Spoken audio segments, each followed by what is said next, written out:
Have you been thinking about starting your own e-commerce store, but you have no idea where to start? Are you tired of seeing thousands of potential products, but don't know how to launch your business idea and to get it running? Let me show you some ways to get started. Let's go. Now, I always tell people who want to get started to slow down. They want to jump in without knowing what it actually takes to get started.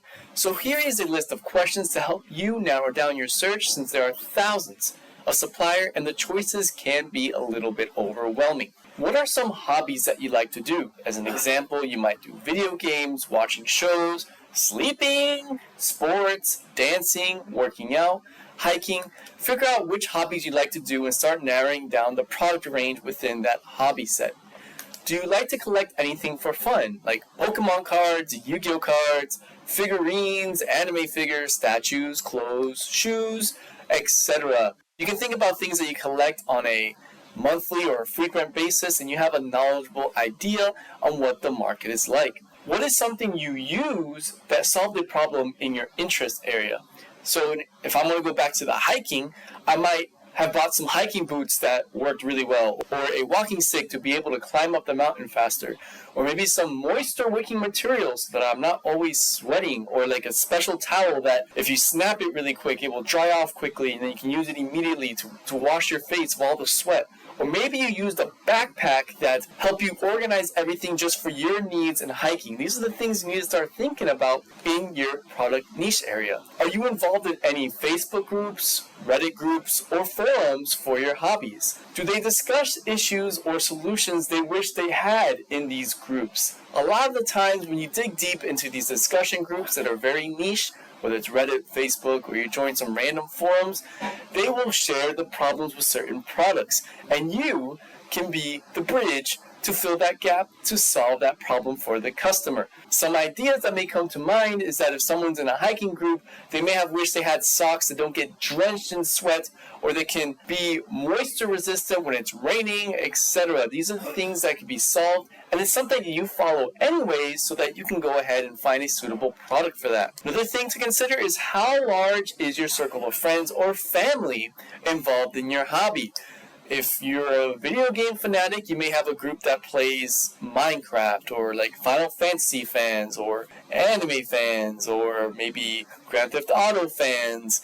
You see where I'm getting at. How big is your circle of friends that may actually buy a product that will solve a problem in that niche? Because that is where you get started.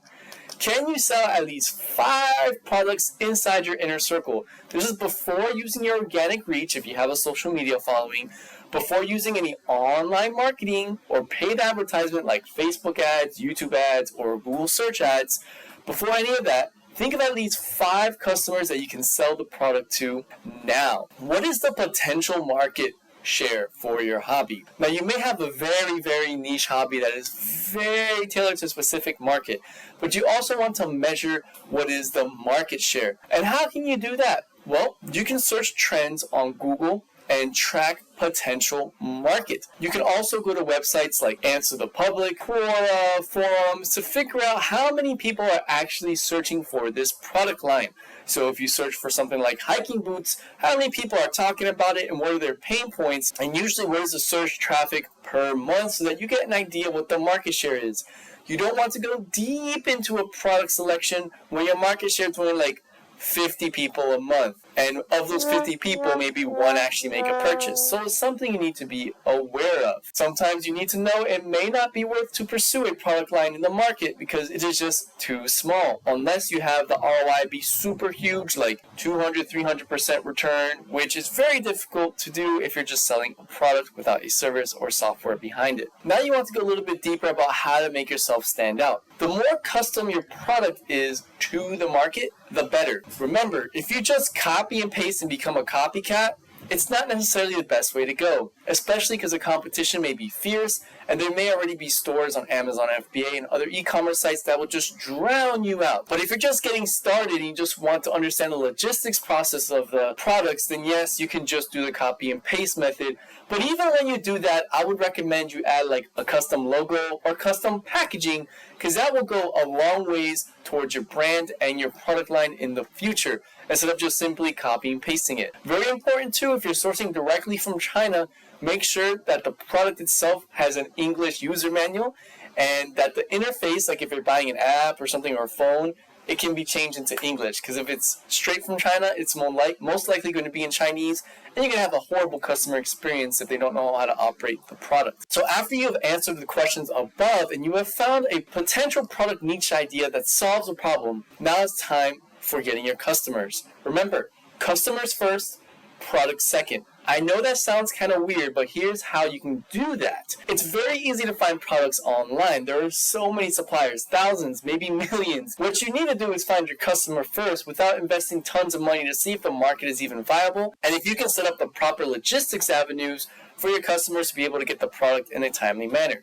So what I suggest first you do is to make a WhatsApp group, Line, Telegram, Reddit, Facebook group, whatever. You need to have a place to host this project you're working on. So whatever method you prefer, whatever method your niche product market prefers, whatever method your friends prefer or your close friends and family, use that. Now you want to start adding people to this group, and I would first suggest not to add any strangers. Add some friends or families that you already have prior relationships with, because they tend to be more forgiving for mistakes that may happen in the logistics process.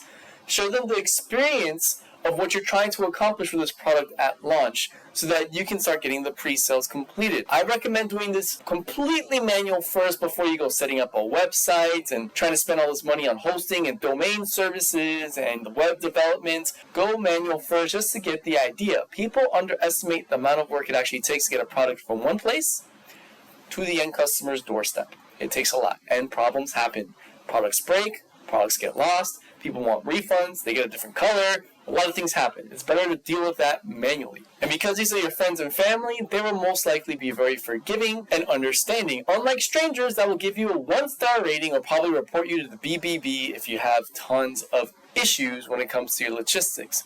Now let's go ahead and search for the right product once you have at least 5 customers in some kind of group that you have established. An example of going actually pretty niche is someone that I follow called Pat Flynn, and he made a tripod for vloggers. He made this from scratch from some of the framework I mentioned above, from finding your niche and a solution that can solve a common problem. I totally recommend to get the book Will It Fly if you have time, that goes into a lot of detail on how to launch a product by Pat Flynn. A lot of this information I got from that book. But it also doesn't hurt to find a white label option on 1688.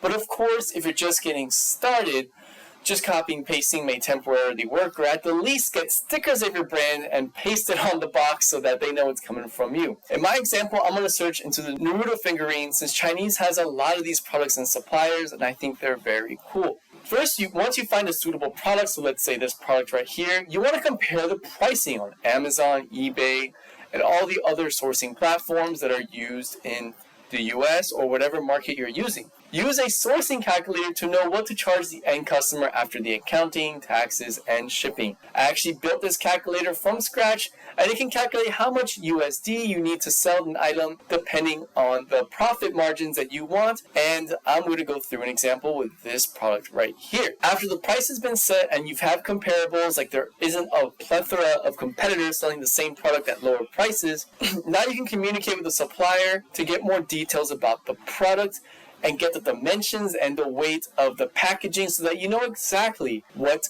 the shipping cost will be. Once you get the price and the shipping all together and the final price you'll send to the customer, you want to market this to the little group you created in WhatsApp, Line, Facebook, whatever. Tell them the price point and ask them if it's fair.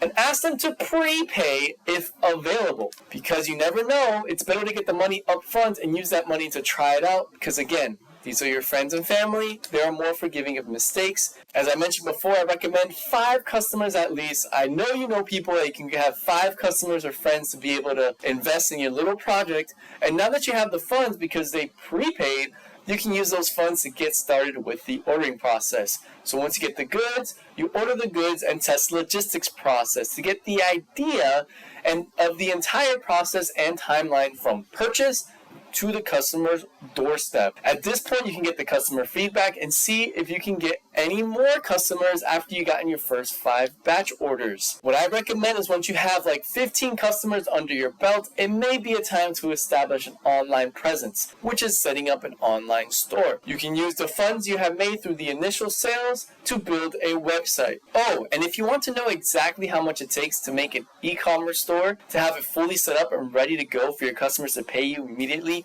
you may want to click on this video right here to check that out.